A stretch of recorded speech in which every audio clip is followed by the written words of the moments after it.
Let's get into the Charter of Labor of Fascist Italy. This charter explains not only the working mechanics of the economic system in Fascist Italy, but it also highlights the third position philosophy, intertwined not only with the economics of a nation, but practically in every sphere of it. And for this, we once again pull from Paul Enzig's fine book, The Economic Foundations of Fascism. Article 1. The Italian nation is an organism possessing a purpose, a life, and instruments of action superior to those possessed by the individuals or groups of individuals who compose it. The nation is a moral, political, and economic unity integrally embodied in the fascist state. From the very first article, the philosophy of the fascist state is laid out. The third position thought of the nation being an organism possessing a purpose, a life. Everything else is an instrument or a tool. Government, education, economy are instruments of action to fulfill the purpose and enhance the life of the nation. Article 2. Labor in all its manifestations, whether mental, technical, or manual, is a social duty. It is by virtue of this fact, and by virtue of this fact alone, that labor falls within the purview of the state. When considered from a national point of view, production in its manifold forms constitutes a unity, its many objectives coinciding in being generally definable as the well-being of those who produce and the development of national power. So you are in an actual sense a contributing part in fulfilling the national purpose and enhancing the life of yourself and your fellow citizen. As opposed to today's capitalism, where in general your labor is largely to fulfill basic needs and some material wants while enhancing the wealth of a soulless corporate conglomerate. Article 3. Organization, whether by trades or by syndicates, is unrestricted, but only the syndicate legally recognized by the state and subject to state control is empowered to legally represent the particular division of employers or employees for which it has been formed, to protect the interest of these as against the state or as against other trade organizations, to negotiate collective labor contracts binding upon all those engaged in the branch in question, to levy assessments and to exercise in connection with the branch specified functions of public support. Article 4. The collective labor contract gives concrete expression to the common interest of the various elements of production, capital and labor, by reconciling conflicting interests of employees and subordinating these to the higher interest of production at large. Article 5. The labor court is an organ through which the state acts in settling labor controversies, whether they arise in connection with observances of rules or agreements already made or in connection with new conditions to be fixed for labor. So trade unions and syndicates can organize, but only those who are recognized by the state, meaning they've officially accepted what is placed forth in Article 1, where labor is mediated by the state, can go into labor courts over disagreements with management or even the state itself. Article 6. The trade associations, legally recognized, guarantee equality before the law to the employers and employees alike. They maintain discipline in labor and production and promote measures of efficiency in both. The corporations constitute the unifying organization of the elements of production, capital and labor, and represent the common interest of them all. By virtue of this joint representation, and since the interests of production are interests of the nation, the corporations are recognized by law as organs of the state. So it is all intertwined, and this is why underneath third position philosophy and the economics that come out of third position philosophy, multinational conglomerates, would have a very hard time even existing in a country that practices third position philosophy, but more so, organizations and corporations could never reach a state of power to where they influence or control the state, as you often get in democracies or republics, or any other system that allows corporations to feed on the citizenry in the name of profit. Article 7. The corporate state regards private initiative in the field of production as the most useful and efficient instrument for furthering the interests of the nation. Since private enterprise is a function of import to the nation, its management is responsible to the state for general policies of production. So once again, not crippling private business or even private initiative. That's often a misconception of third position economics.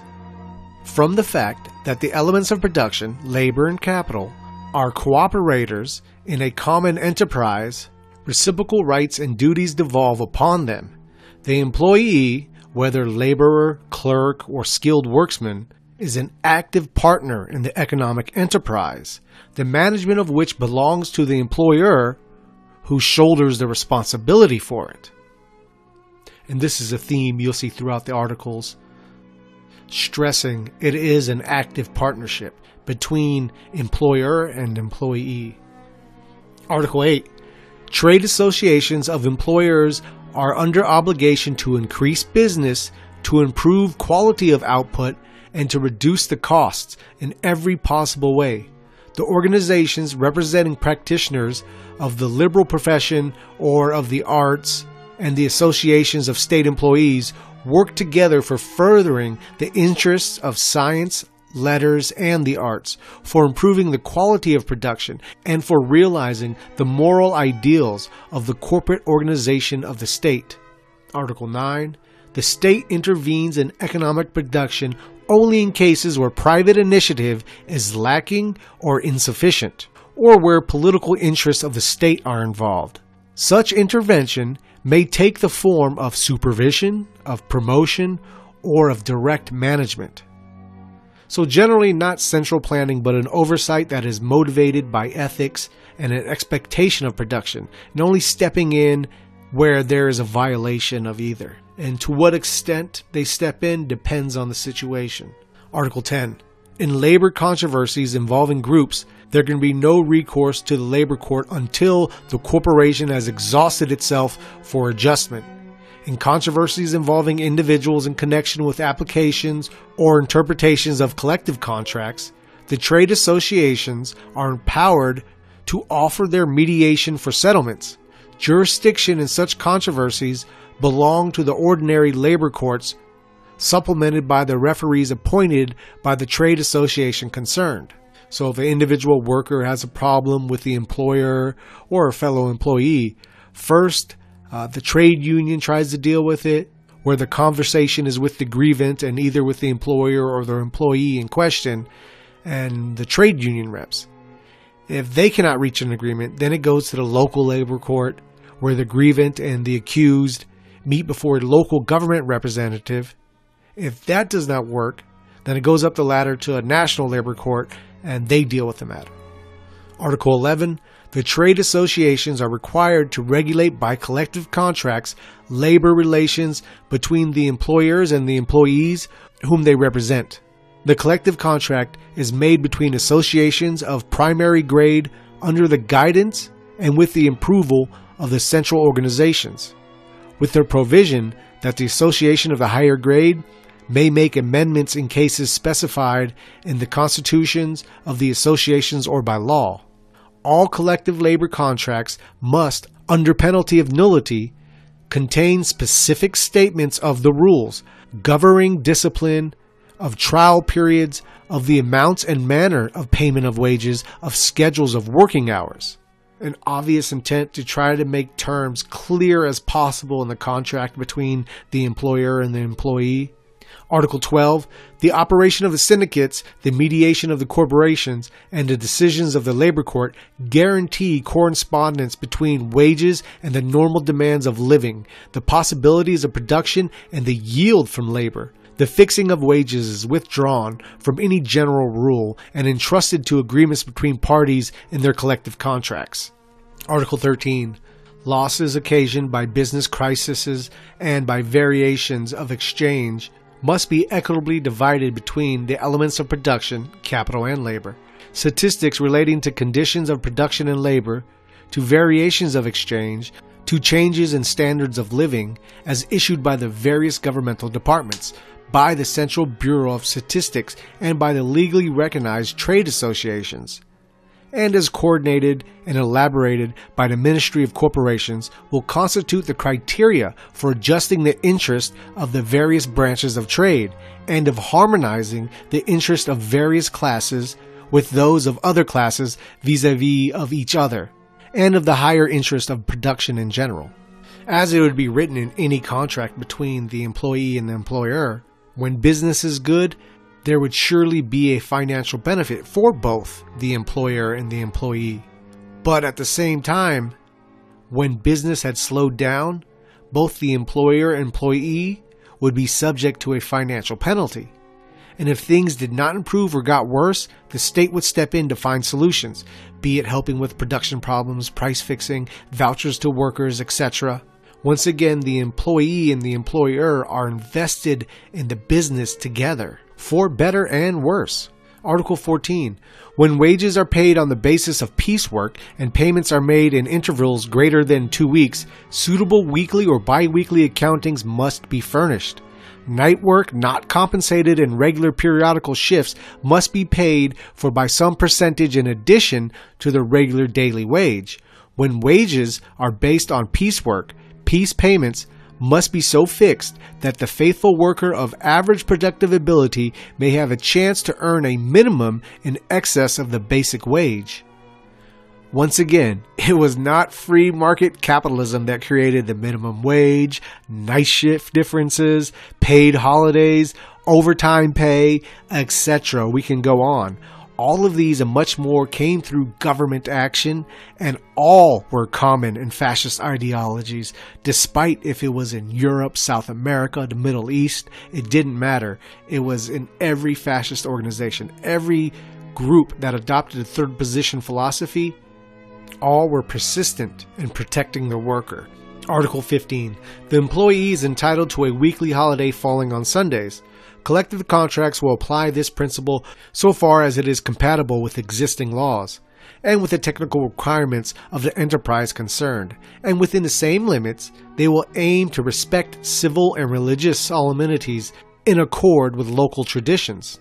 Working hours must be scrupulously and earnestly observed by employees. Article 16. After a year of uninterrupted service, the employee in enterprises that function the year round is entitled to an annual vacation with wages, so paid vacation. Article 17. In concerns functioning throughout the year, the employee is entitled, in case of discharge through no fault of his own, to a compensation proportioned to his years of service. Similar compensation is likewise due in the case of death. So unemployment pay, but in the sense of if you worked at a factory and you were laid off for some reason, that was not your own fault. A factor in your unemployment compensation would be how many years you had worked for the company.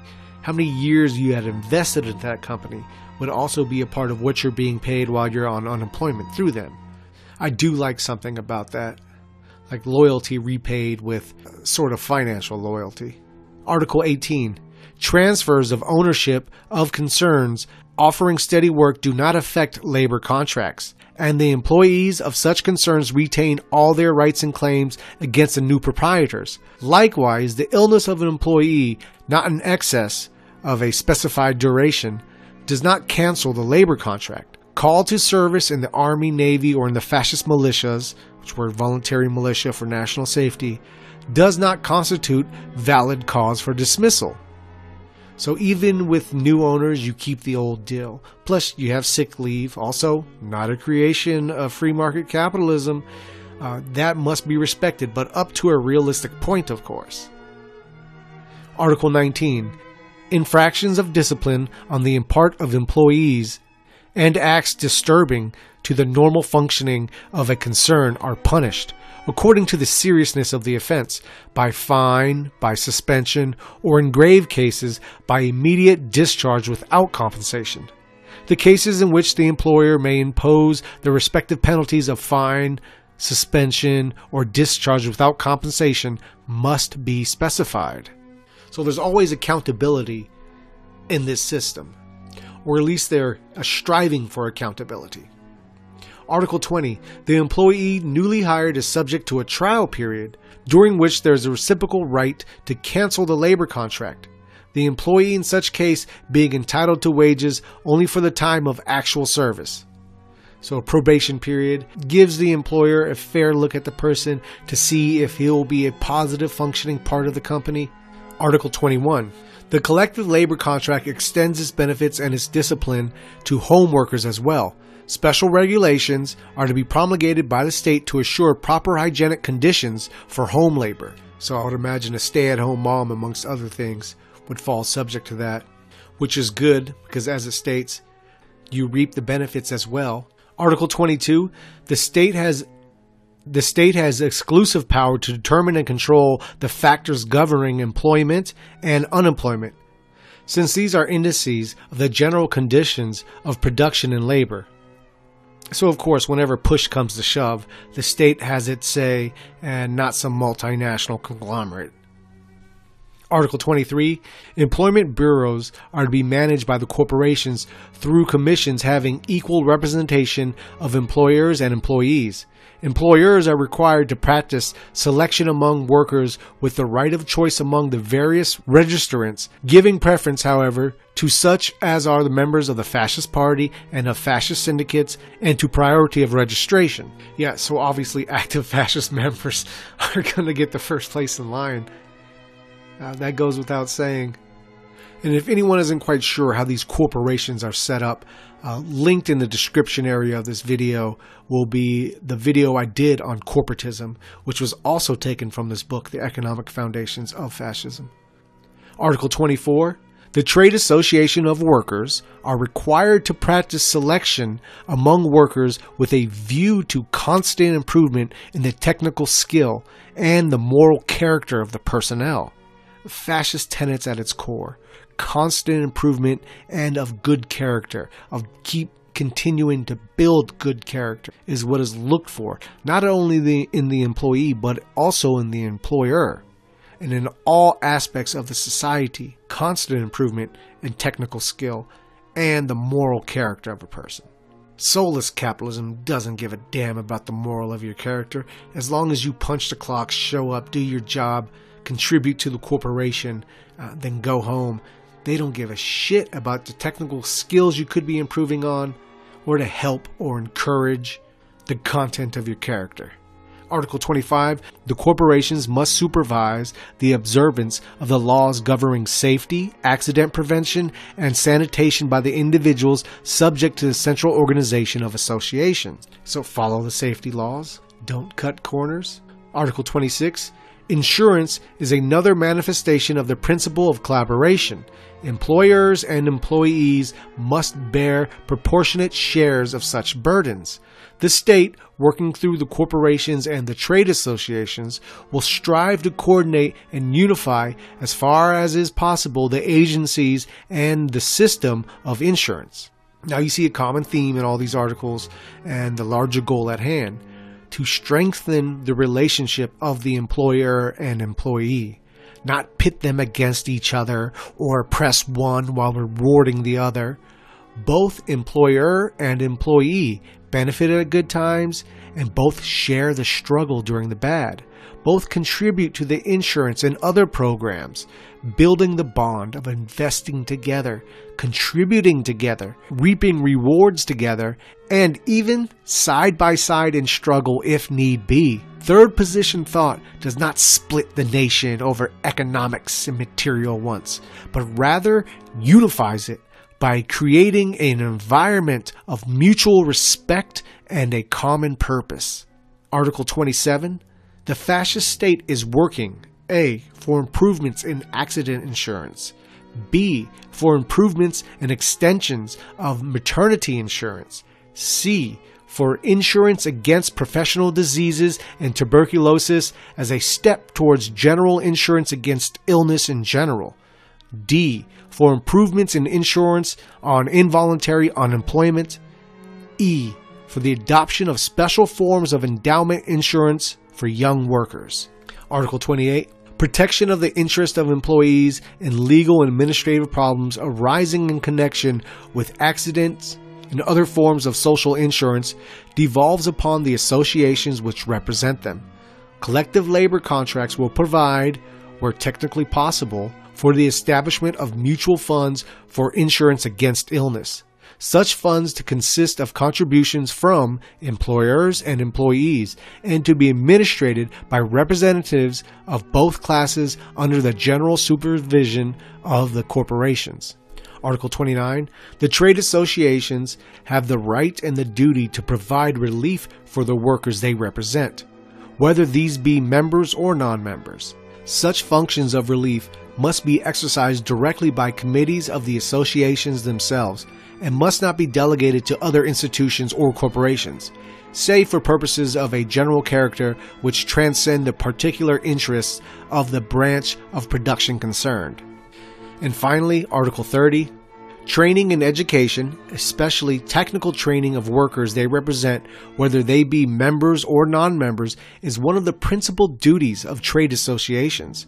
The associations must lend their support to the national institutes which deal with the recreation and free time, and to other enterprises of education, investing in building a more educated worker and thus a better man, as shown in the repetitive mentions in the Charter of Labor.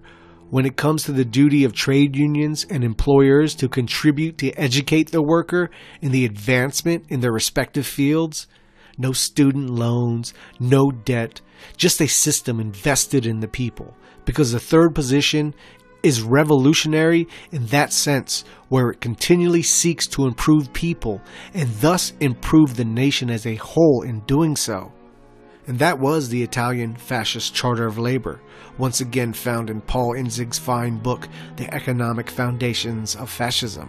From the Charter, we can see that third position economics is merely a tool or a function used to achieve goals for both the collective and for the individuals, rather than simply just the end upon itself, as is the case with soulless capitalism.